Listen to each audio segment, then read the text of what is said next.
Our castaway this week is Deborah Kerr. Deborah, how well could you stand loneliness? Could you adjust yourself to it? Oh, Roy. Well, I think I could possibly stand it pretty well. I've always rather enjoyed being alone. How important is music to you? Enormously important. Do you play an instrument? I play the piano. I used to play it rather well. I play it extremely badly now, I regret to say, but I enjoy fiddling around on our piano that both my daughters learned to play very much better than I did, and neither of them have kept it up. But I love music and have it going a great deal. You're a Scot, of course, Deborah. Yes, I am. You spent your childhood in Scotland? Well, only until I was 5. So, that's not very long, and then moved south to Surrey. Yes. And I'm a gypsy. I've lived all over the world, gone to school in Bristol, lived here, there, and everywhere. You nearly found yourself in the civil service, I believe. Oh, my goodness. Where did you rake that one up from? Yes. I remember it was on one of my reports from my boarding school in Bristol, I think, when the headmistress suggested to my parents that with my particular talents I would be extremely advantageous to the civil service. You think that was true? No, I don't at all. I think she must have been off her head. You had an aunt who ran a drama school. Yes, I still have an aunt.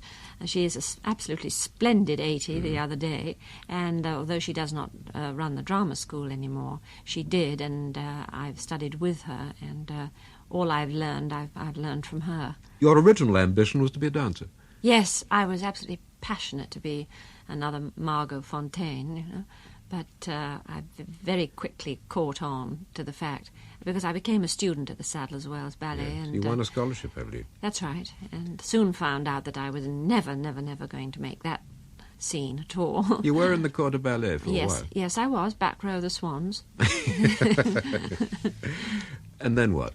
Well, I think reasonably intelligently realising I was never going to achieve the heights, nor the discipline, nor had I started training early enough to be a prima ballerina, I returned home and then decided to, I wanted to be an actress. I was always better at the acting bits of ballet anyway. Mm-hmm. I always had to play the prince. I was never Aurora, And so I started, I had been studying drama with my aunt at the boarding school I was at. So I then went back and studied full-time at her school. Yes. What was your first engagement? Well, my first engagement as such in public was over the radio during the war from the west of England. I did various plays and read stories for Children's Hour and that sort of thing. And then the year that, it all came together, really, now I come to think of it, because my first job on a stage, other than being the back row of the Swans, was the Open-Air Theatre, Regent's Park. With dear old Robert Atkins. Dear old Robert Atkins, yes. What did you play? I again, page to Pericles, Prince of Tyre. Well done. And, yes, Lady-in-Waiting, Much Ado About Nothing, all of that. But I was understudy to Titania and understudy to this and that and the other. And If Wet in the Tent. And If Wet into the Tent, yes, which happened regularly. What was your first film appearance? My very first film appearance ended up on the cutting room floor. I think it was in a film called Contraband with Conrad Veidt. How I fainted over him. And Valerie Hobson, and Michael Powell was directing it. And then something happened which only happens in romantic novels. You were discovered in a restaurant. Yes, well, it was sort of simultaneous with that, doing that, really, that I was taken to lunch at a restaurant, and sitting at a nearby table was the one and only Gabriel Pascal, who made Pygmalion and who made Caesar and Cleopatra, and was about to make a film of George Bernard Shaw's Major Barbara. And he spotted me and came over and said something bizarre like, "Sweet Virgin, are you an actress?" So I didn't know whether to be flattered at either or both or neither. Well, to cut a long story short, I got the part of Jenny Hill in Major Barbara. And then after that you got parts in some very good wartime British pictures, Love on the Dole and Hatter's Castle, and Colonel Blimp, which I remember you popped up in a number of different roles. Yes, oh, that was my favourite act. It was such a marvellous idea to play 3 different women, and the reason they were played by the same person was that to Colonel Blimp's eye, the girl was exactly like the first girl he fell in love with, and of course nobody else could see it at all. Yes. I thought it was an enchanting idea. That was another of Michael Powell's pictures. Yes, it was. And Emmerich Pressburger wrote. Yes, and then the Black script. Narcissus. You took some time off to do some stage work there. Yes. When was it? 1942, I think. Heartbreak that I House, did. I was Heartbreak thinking of. House, yes. North Shore. That's right. And then off with Enser. That's right, with Gaslight. Mm-hmm. Yes. All this time you'd been under contract to Gabriel Pascal, but you'd only made the one picture for him. Yes, that's right. I only ever did make the one picture. Oh, there was a lot of talk at one time that I might do, I think Vivian Leigh fell ill or something, and Pascal said, do you not think, sweet virgin, he was still calling me a virgin, that you could lose 10 pounds and play Cleopatra? But that came to naught because Vivian, rest her sweet soul, she did play it very beautifully. And Hollywood was beckoning anyway. Yes, it was by that time. And they MGM bought out Pascal's contract. That's right, they bought out his contract.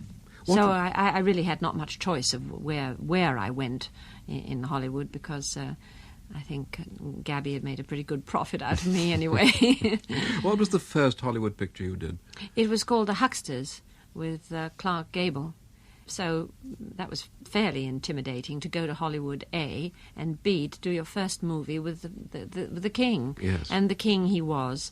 And How did you find him to work with? Adorable. He was an enchanting man who had absolutely no pretensions about himself, either as a person or an actor at all, and would make fun of himself and say, I was just born with this face and these ears that stick out and this voice, and women seem to be crazy about me, and here I am, you know.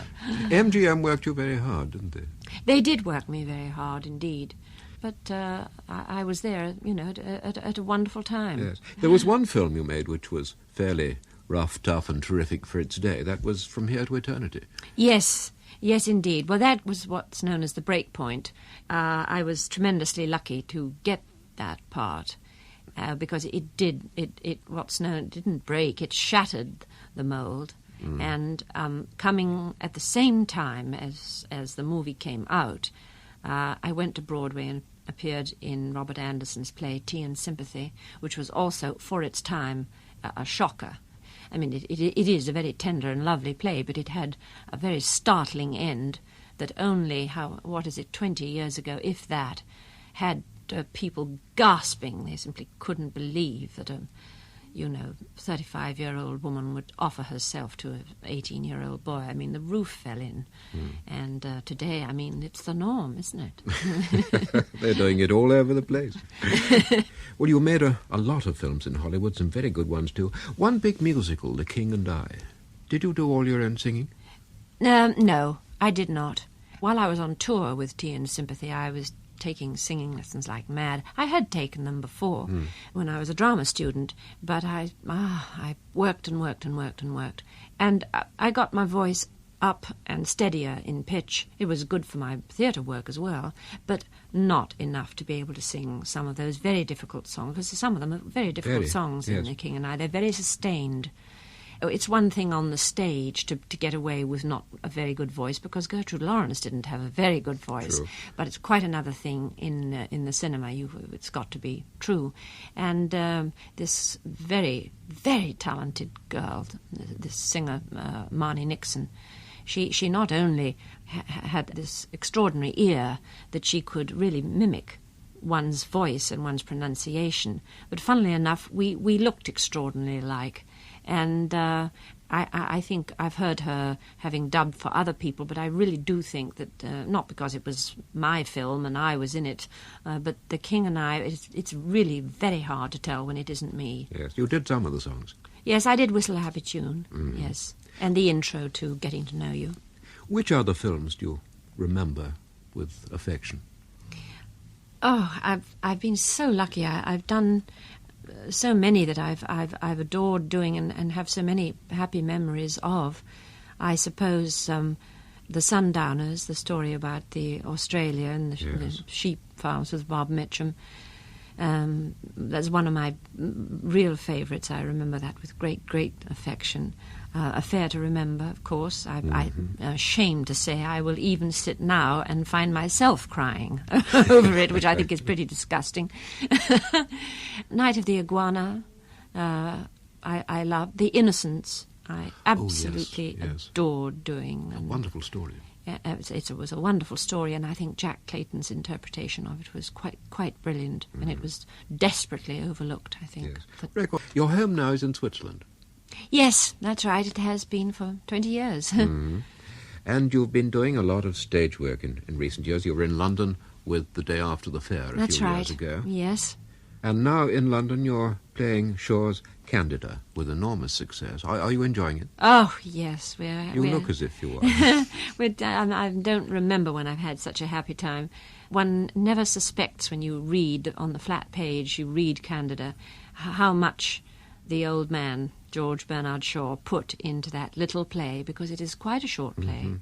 And it wasn't until I started working on it, and all of us started working on it, that we realised how much depth it contained and on how many levels it was written. Well, that's going to keep you busy for quite a few months to come. Yes.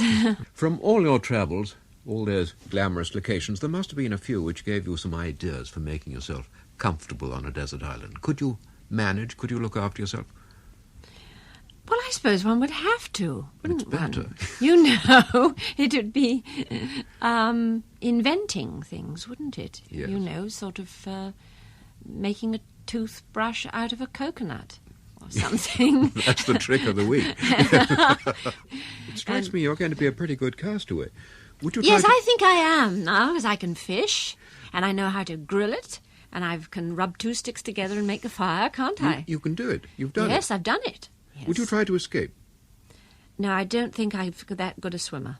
And unless a friendly dolphin came by that I could get astride and go off on.